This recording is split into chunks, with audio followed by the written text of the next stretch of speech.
My name's Debbie, I'm the Mental Capacity Implementation Lead, and I've been asked to talk about what is the Mental Capacity Act. The Mental Capacity Act is a legal framework that was introduced in 2007.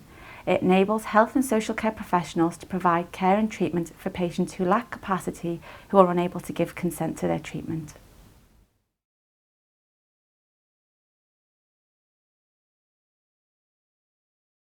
The Mental Capacity Act applies to all those over the age of 16 who have a diagnosed impairment or disturbance of their mind or brain.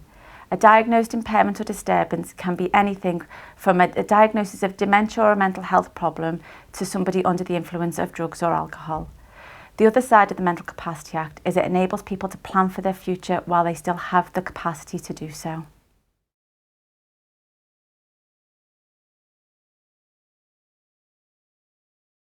A capacity assessment is a two-stage test to assess decision-specific capacity. Within that two-stage test, the health professional or social care professional will have to answer a four-part functional test to determine the outcome. The first question is, what is the impairment or disturbance of the person's mind or brain?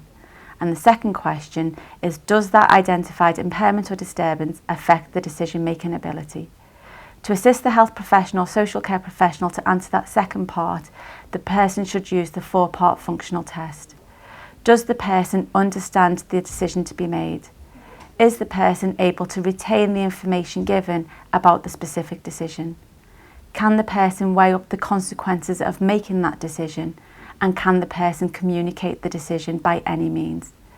If the person is unable to do one of them four questions, they would be deemed as lacking capacity under the Mental Capacity Act.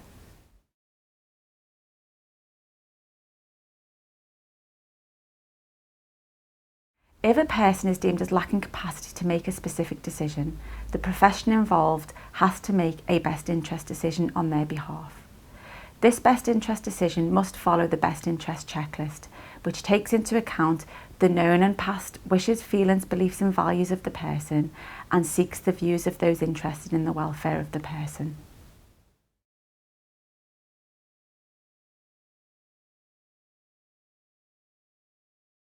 When a person is subject to the Mental Health Act, the use of the Mental Capacity Act may still be appropriate because the Mental Health Act will only allow care and treatment for the mental health disorder that the person is receiving treatment for.